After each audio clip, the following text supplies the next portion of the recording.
Përshëndetje and welcome to Inside Albania with me, Alice Taylor. This week I have two very special interviews for you.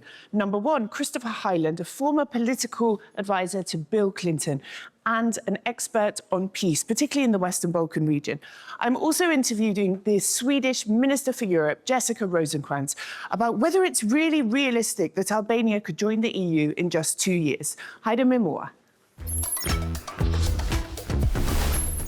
I'm here with Christopher Hyland, who was a former political director to US President Bill Clinton with a specialism in ethnic minorities in Eastern Europe. He has also played a key part in the Irish peace process and is known throughout the Balkans for his work in achieving peace and understanding.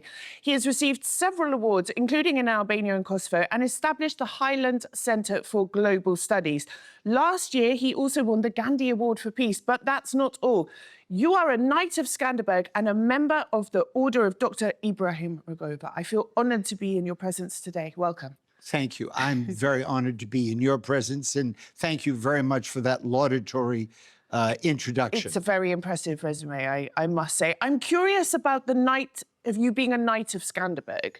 Can you explain a bit about how this, I assume there isn't a horse involved or anything like that. How exactly does it work? Well, it works. It's a recognition that the Albanian government gives to those individuals who did outstanding acts helping the Albanian nation in general. But in this case, ironically, as a boy, I knew Fanoli, and he wrote the decisive book on Skanderbeg. And as a boy, on the third floor of our house, I played Skanderbeg as one of my knights with the Knights of the Round Table. So when 60 years later I received the Skanderbeg Award, it was a particular poignancy for me. Do you know, at the moment, there's a group of Albanians in the US and they are trying to organise a campaign to bring back Fanoli's remains to Albania. Have you heard about this? Yes, I've heard about this. And Fanoli is buried in Boston, where I come from. And indeed, I met him at Anthony Athenas' restaurant, which was a mile and a half, not the one in Boston, but the one in Swampscott. And my dad helped to support the Fanoli's Cathedral in South Boston.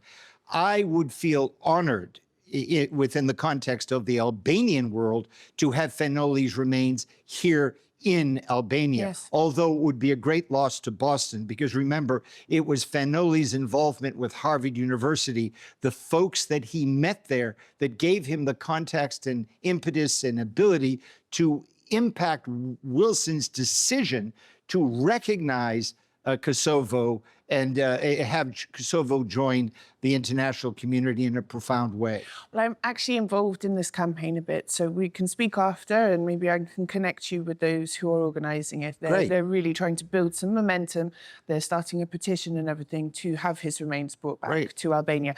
So you have a long-standing connection with Albania. You are a Knight of Skanderberg, as we've already established. But what brings you here today? I am here in Albania for one very focused purpose, and that is to support the creation of a Bektashi state in the Republic of Albania. I firmly believe that that would be a great step forward to promoting peace throughout the world. How did you get behind this idea? You feel very strongly about it. Where did this strong feeling come from? Are you a Bektashi? How did it come about? Well, first of all, I have always been committed to promoting peace. My professor at Georgetown, Father McSorley, told me, Christopher, you will have moments in history in which you may choose to interact for the good or not. I believe this is an instance where I have chosen to act for the good, and recognizing a Bektashi state will do just that. On a very micro level, Aziz Vada, my friend, introduced me to Baba Mundi. And as I came to understand and know more about the order, I realized that they are a fulcrum of peace and justice and commonality. And each time I had an opportunity, more recently with Albania's then ambassador to the Security Council at the United Nations, again with Aziz, myself, and him at the dining table in our apartment. For half an hour or more, I espouse the creation of this independent state. We need to have a voice of commonality, a voice of the acceptance of diversity and love to emanate from the Islamic world. Mm-hmm. But there are a lot of people, particularly outside Albania, who don't really understand what it is to be Bektashi. They don't understand why the Bektashis might need their own state. They say, oh, Albania is a Muslim country, or, you know, there's a lot of lack of information that people have. How would you explain this order and the necessity, the importance, the symbolism of having this state to people who maybe have a slightly warped idea of Islam and what Albania is? Well, first of all, Henry Cabot Lodge, who was a mentor of mine, was the American ambassador to the Vatican. And Cabot Lodge explained to me when I was very young the importance of that small microstate as a moral authority throughout the world. We have now many jurisdictions that are deeply allied, such as Iran and other countries, to one particular religious order, a particularly fanatic version, oftentimes, of Islam, unfortunately. Why not, at the same time that those entities have space in the global discussion, why not allow also a sovereign status, which implies the comings and goings of diplomats, allows you to participate in all kinds of international conferences? Why not allow and permit sovereign status be granted to a voice of commonality and peace?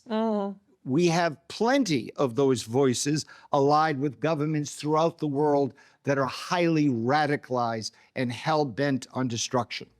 And the Bektashi, from what I understand, the Bektashis are, it's a much more, I don't know if liberal is the correct word, but a softer version of Islam. For example, women participate much more in the religion. They drink, I believe, in some of the ceremonies and things. Can you explain a bit about what makes it different from other forms of Islam? We've talked about the more radical forms, but, you know, the normal kind of Islam. Well, first of all, I would just say overwhelmingly the concept of commonality. Dean Stendhal, who is the dean of Harvard Divinity School, who taught me the New Testament, believe that we all form part of a common religious story, whatever our denominations and different religions might be. Bektashi allow you, due to their tolerance of diversity and various thoughts and the inclusion of women in an open, engaged way, the acceptance of different lifestyles. Because of that, they are a message to every faith and every denomination of the acceptance of diversity. And that's what we need to stress right now. I might add that on top of that, I think that the Bektashi state is spot on, and I speak as an American now, I think it's spot on exactly what a Trump administration today would want to see in the world. President Trump is devoted to peace, peace in Ukraine, not slaughter. The Bektashi and Baba Mundi are devoted to the same point of view. That would enable peace initiatives all over the world to be given added cause. And so far, I mean, the first we heard about the creation of this state was from a foreign media. There was no sort of consultation locally. For me, this is not a huge thing, but there's not been much communication in how the process came about, how it's going to happen, etc.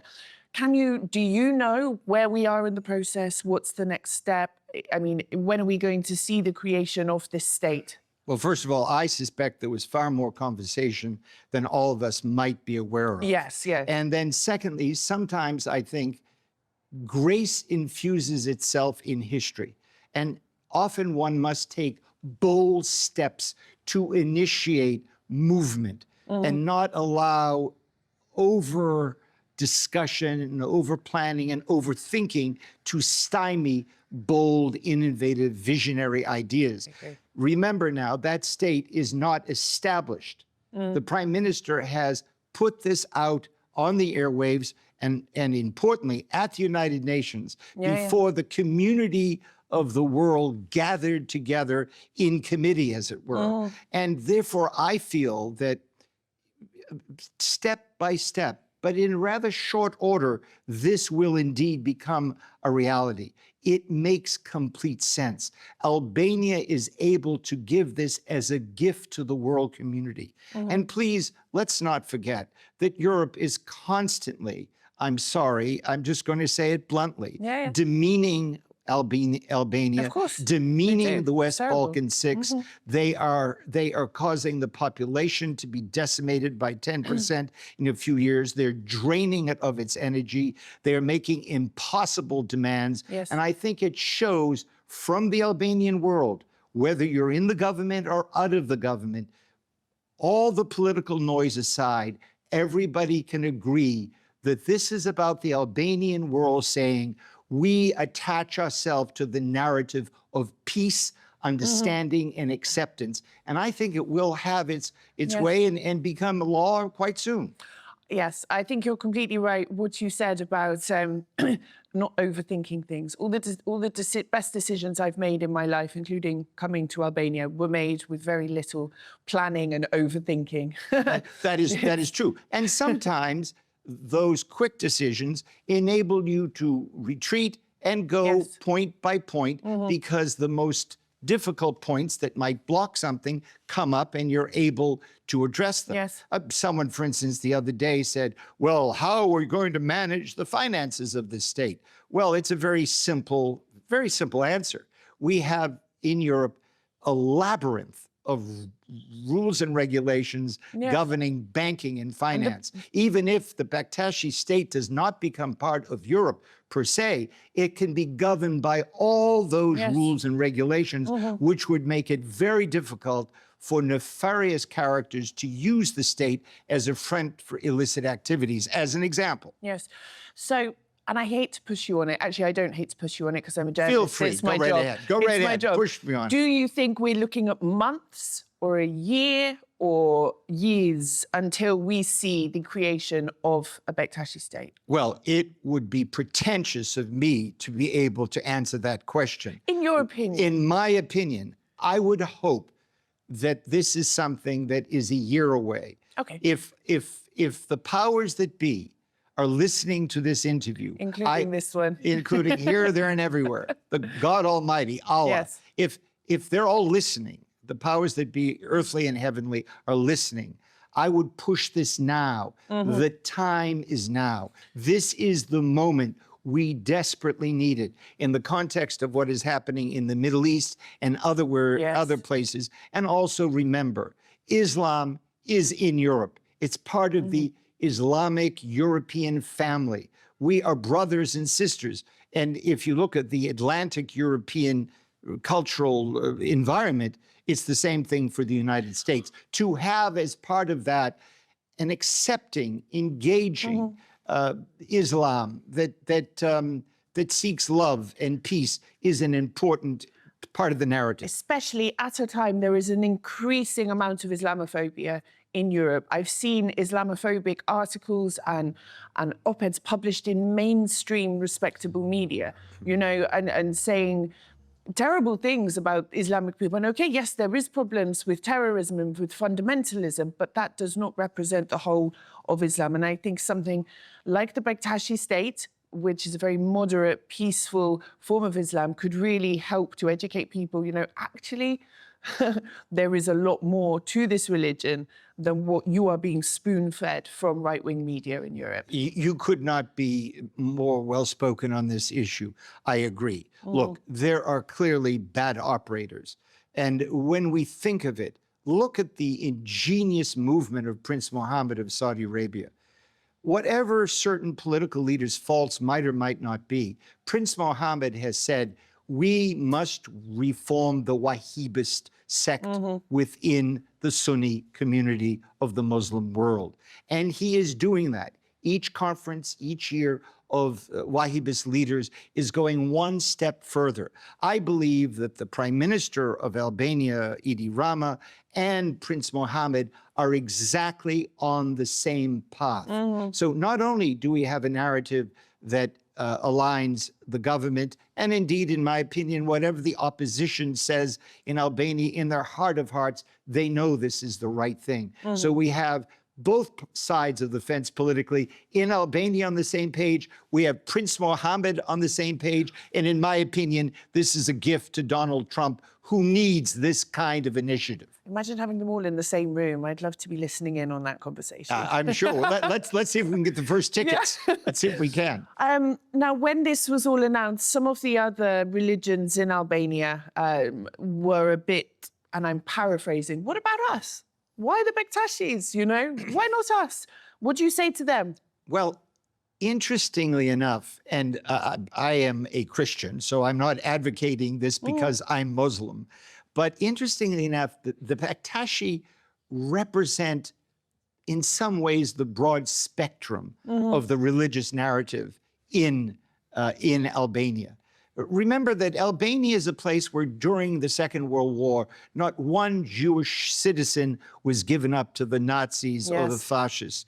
Remember that a great deal of the creation of the Albanian state was due to the leadership of the Orthodox community, Fanoli becoming an archbishop of the American branch, if you will.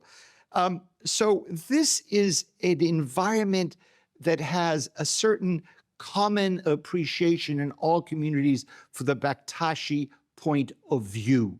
It transcends religious denominations, and even, in my opinion, goes back to ancient pre-Islamic, pre-Christian attitudes within faith-based emotional feelings. And so, therefore, I understand that there will be some concern, but overall, it should be a celebration of all things Albanian. And I mean, they are the smallest group within Albania, I believe, with the fewest members.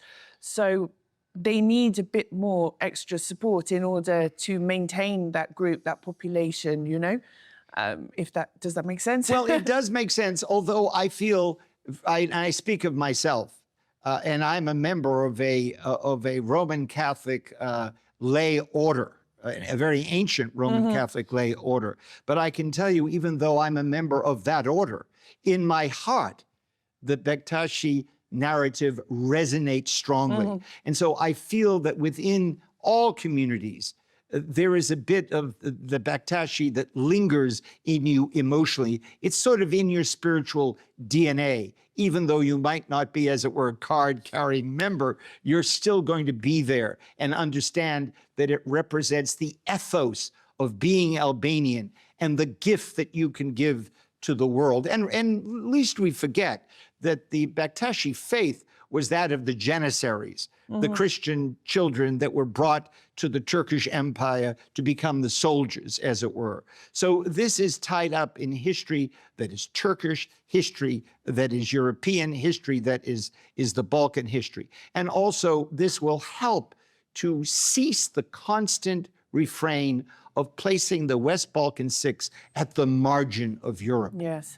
As the other, the beyond the pale, as it were. This says, no, we are bringing you an intellectual, a religious, a point of view that must have its stamp on all of Europe. And I say that stamp, I say it in a very positive way. Yes, yes. Yeah. Have you been to Sari Saltik? It's a Bektashi shrine. It's about an hour and a half outside of Tirana. And if you haven't been, I know you're here for a short time, please go. There is a very winding road going up there. It's terrifying, utterly terrifying. But when you get to the top, there's a staircase going down and it takes you into a cave, and there's a shrine built in a cave in the side of a mountain. Wow.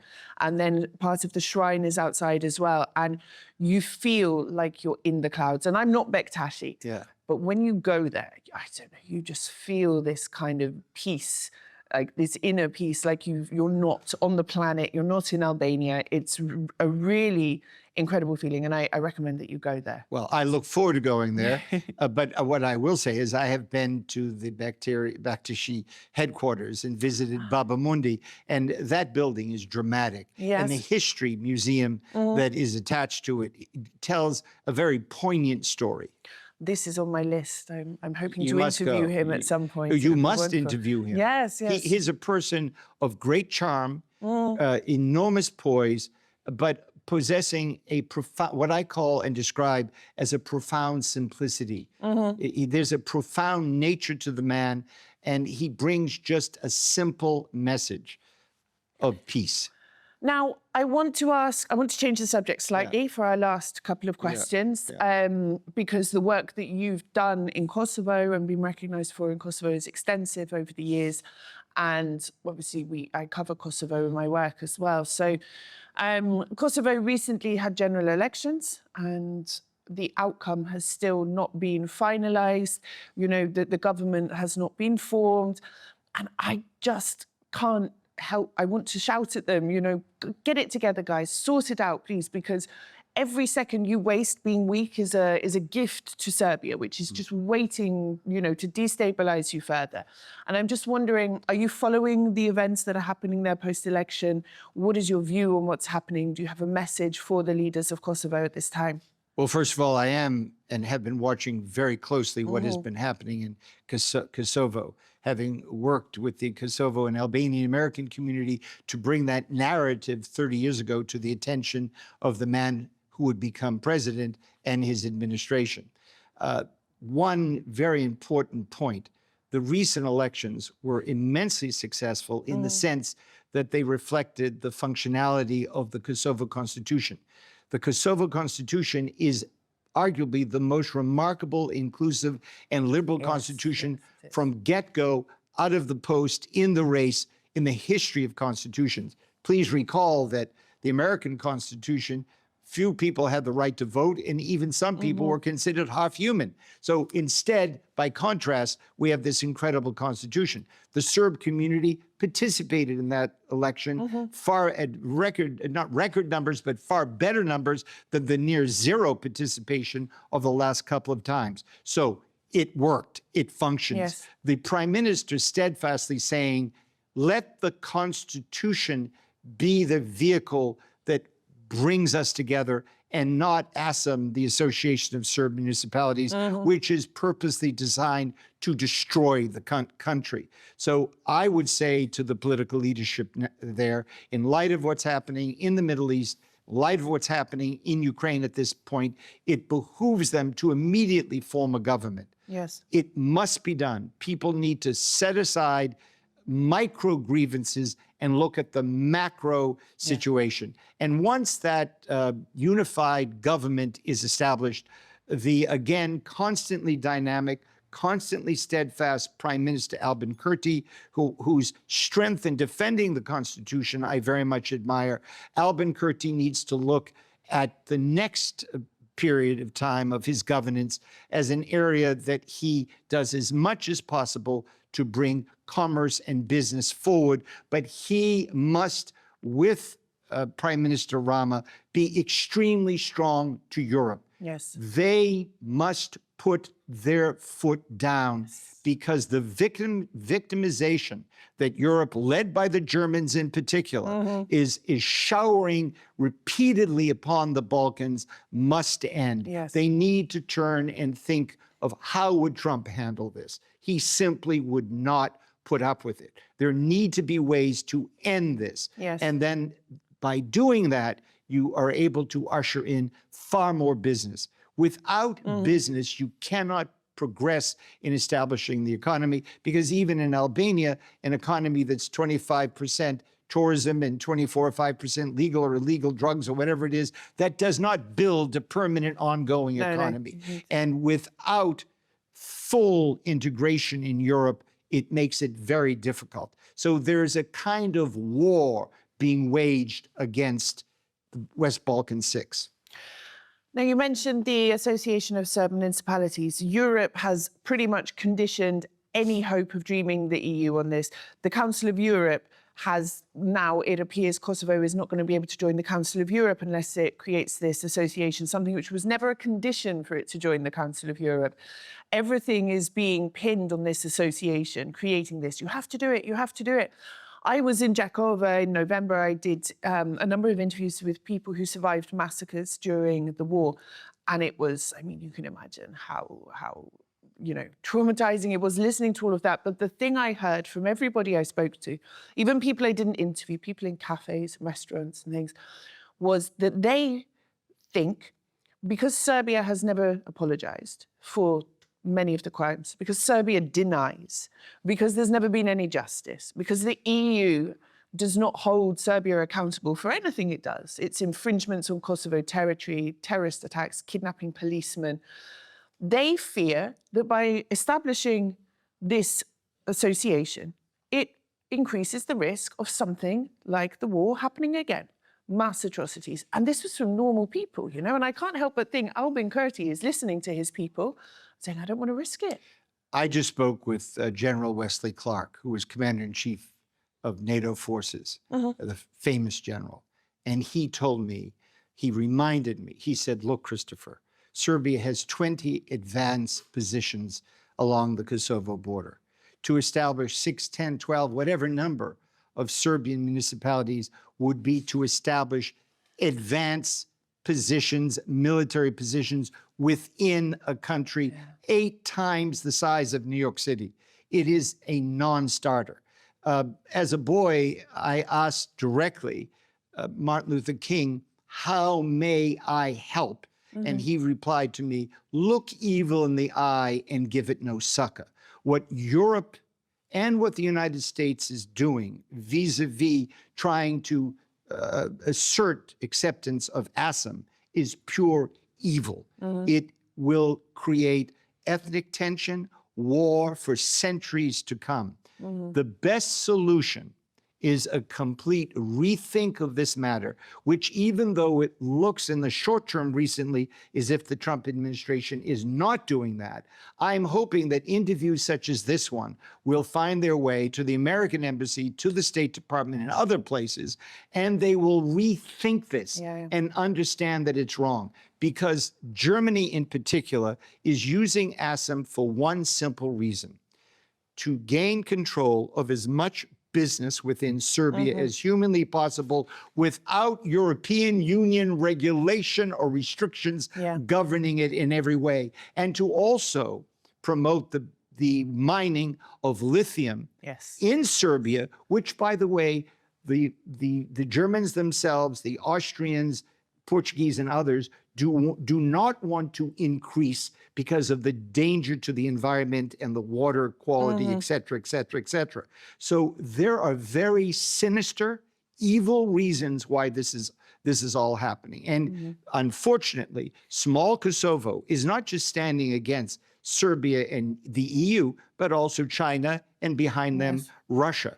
But please recall that the citizens of Marblehead and Salem, Massachusetts, stood against the British before Lexington and Concord with nothing whatsoever. So mighty points of view do resonate over time. And I believe that in the end, history will be on the side of Kosovo as long as all the citizens from all communities understand that the Constitution is the way forward for peace. Again, I think there will be a seminal change soon in this situation. You're spot on. I couldn't agree more. Christopher, thank you very much. Thank you. This was a pleasure. It was. Thank you.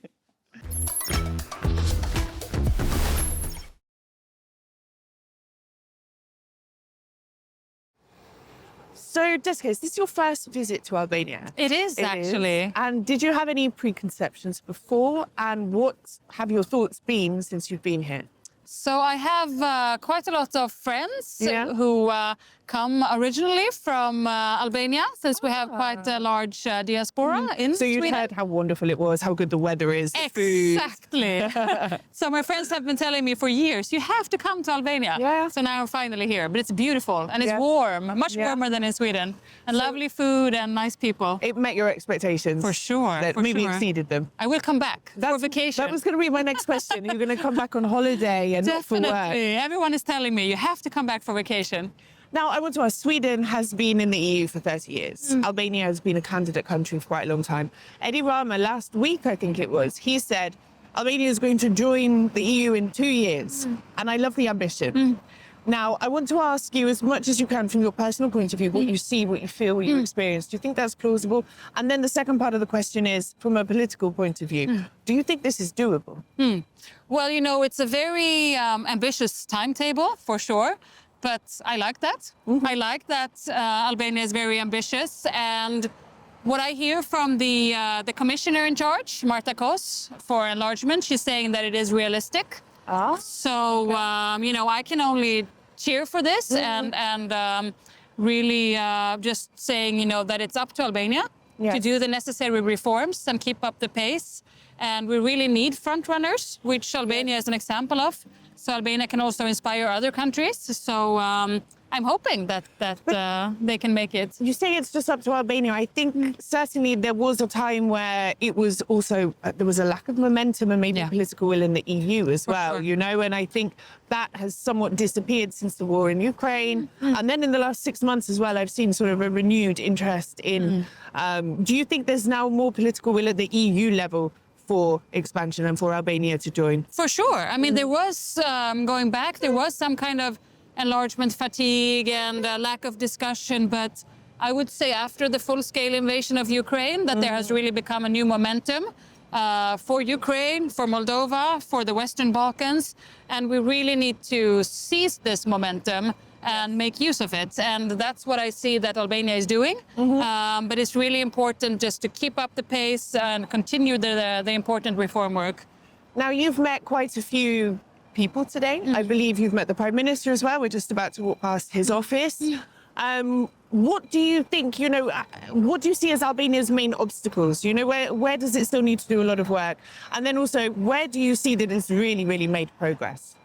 I mean, Albania has come quite far already, but what I think is important now is to continue the work. I mean, the fundamental issue in joining the EU is about fundamentals. It's about the judiciary reform. It's about the work that has already been done on the reform of the judiciary system, on SPAC being introduced. And it's really important to continue that work and be really clear about the independence of these organizations.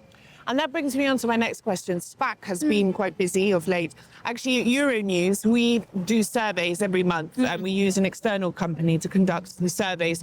And in our most recent one, we asked how much trust citizens have in SPAC. Now, in November 2022, only 14% of respondents said that they trusted the work of SPAC. Now that's 42%, over 42%. And over 70% say they believe it's doing good work. You know, this is huge. It's actually now become the most trusted institution in the country. It used to be the US Embassy. It's now SPAC. How does that make you feel? From sort of an EU perspective, you know, this was an EU-backed initiative, and as you said, judiciary, justice, getting rid of corruption, this is a fundamental part of Albania's path. Well, I would say that sort of proves that this is really important in the process of becoming a member in the European Union, that it's really important to do this reform of the judiciary system, and the fact that the public has such a high support for this, I mean, that's amazing, and just proves that it's important to continue. Is this something, you know, you can take back to Sweden and can speak to other countries about, you know, this? I mean, SPAC has been busy. There are several high-profile people behind bars at the moment being investigated. Is this evidence of SPAC doing what it's supposed to be doing? Is this something you'll be talking to people in Europe about? I mean, having an independent judiciary system that is trustworthy, tackling corruption, all this is at the core of the enlargement process. And it's important also for me to go back to the Swedish citizens or to other countries in the EU, being able to point very clearly that Albania is really doing its work here. And that is also what makes Albania a front runner, because it inspires other countries to do what is necessary, but also very difficult. This is a difficult process, but it's really important that it is being done. Now, aside from justice, are there any other areas that you've identified that Albania really needs to work on? Like, for me, like agriculture is a big one. Yeah, I mean, it's a huge process, and there are so many clusters and chapters and whatnot in the process. Just to give one example, where Sweden also is a big supporter in reform support, is going back to environment and climate. Yeah, huge topic, complex topic, and it takes years. So I'd say that's sometimes a topic that doesn't get the most attention, but by those doing the work, it's one of the most complicated areas. So it's really important to start early and do it very thoroughly. And here Sweden is a big provider of support also. You know, what's the view of Sweden when it comes to the sort of carrot and stick approach? Obviously, we can't expect Albania, it's been a democracy for 30-something years, to fulfill all the criteria. You know, there has to be an element of, okay, you've done well here, you still need to do a lot here, here you've got lots of work to do. At what point does Sweden sort of say, okay, you can join now, but you have to work on this quickly? Well, you know, it's a process with its own methodology. I was at the conference in October when we opened the first cluster of negotiations with Albania, a big moment. And we are really supporting for another openings of new clusters this spring. So the Commission basically does its assessments chapter or cluster by cluster, sort of when the country is ready. And that's I mean, everything comes back to merits. It has to be a merit-based approach, which we are always saying in Europe and in the EU. But that basically means that when the country, in this case Albania, has done its reform or has a plan, then you open the cluster. And that's how it has to work. And can I ask, what is Sweden's message to politicians been today? The people you've met with, what have you been sort of saying to them, repeating to them? I've been telling everyone that I have met today that Sweden is really supportive of Albania becoming a member, and that we see huge benefits for Albania, for the Albanian people in this process, but also for the EU. We want now more than ever unity on our continent, a strong Europe, and Albania becoming a member is a part of that, of strengthening Europe. So that's my main message. We're very positive, we're very supportive, but also that it's up to Albania now to do the reform work and stick to it, even though it's a complicated and sometimes difficult process. And did you know that Albania and Kosovo are the most pro-EU countries in Europe, I believe? Even out of EU members. It's amazing numbers. Over 97% of the population. Yeah. And another thing which is really interesting, as far as I'm aware, we don't have any parties that are EU skeptic or anti-EU, you know, whether it's the right, the left, the centre, all the small parties, they are all extremely EU focused, which I think is quite rare. There's not many other countries that are like that. Most countries have a EU, I mean, from the UK, that's a very sore subject for me, you know. But that said, in the last couple of years, this approval rating, this trust rating in the EU has dropped a little tiny bit. And I think that people have become a bit worried that it's never going to happen. They don't see progress. They don't understand about the clusters and opening chapters and growth plans. They're not really sure. It's all just big words, you know, it's not tangible things that affect their lives. What message do you have for Albanian people who might be a bit EU hesitant because they don't think anything's happening? Well, first of all, when I see the numbers, I'm impressed by the vast support for EU membership among the public and among political parties. We have good numbers in Sweden as well, but the Albanian numbers are fantastic. No, but I think it's important to stress all the opportunities and advantages of becoming a member, being a part of the single market, becoming a member one day. That means that you can also, you know, take part in Erasmus, I mean, studying in other countries. You can roam for free. I mean, that is, you know, surf or make phone calls without extra charges. So, I mean, it comes down to the small things and the big things of becoming a member. So I think we need to speak more about the advantages, but also I think include the society in the process of becoming a member. You need a whole of society approach. It's not just a political thing of becoming a member. It's a societal thing where you need to engage the public and different actors in the process, because the process itself is important during the transition. And progress is happening. Yeah. The growth plan, the Western Balkan growth plan, you know, it's not that nothing's happening. There are things that are happening. Exactly. So you said in the spring, maybe there's another chapter opening. Which chapter would this be exactly? It depends on the reform pace, of course, and where Albania does the fastest progress. But we're hoping for several clusters to be open in the spring. First, there will be one opportunity in March, April, and then one later on closer to the summer. So we're pushing for several openings here. And I heard you're off to Montenegro tomorrow. Yes. Yes? Is that your first time in Montenegro? It is. So a lot of firsts right now. But that's also why I am both here and in Montenegro, because we really want to show the Swedish support and presence. Going back to your earlier question about how to motivate the public and seeing that things are actually happening. It is happening. There is a momentum, and we are so many EU countries really supporting for the EU enlargement. And Montenegro and Albania, do you think they could join at the same time? Do you see them on a similar footing in terms of progress? So Albania and Montenegro are really front runners. Many are pointing towards these two countries. And I think it's quite realistic to see that both of these countries can be one of the earliest to join if the reform work is being carried out. And what I really also like is that they can inspire other countries to do their work as well. And that's also one important point. I was in Montenegro yesterday. You're going to love it. And it's warmer than here as well. Yeah. Lovely. I even got sunburn. You know, I think it's going to rain, but we'll see. Oh, no. I hope it doesn't. My last question. Is there anything you want to share with the public, a final message for the people watching? So I just, think in these times with geopolitical uncertainty, with war on our continent, it's more important than ever. With the European unity, sticking together, doing more on defense, doing more on cooperation. Enlargement is one part in this, and really making sure that Europe can come together. A crucial part. Yeah, for sure. Thank you. Thank you.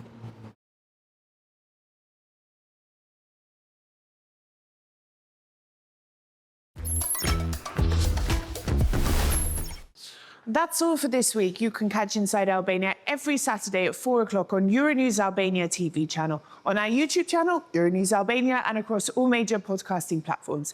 Until next time, mirë pafshim.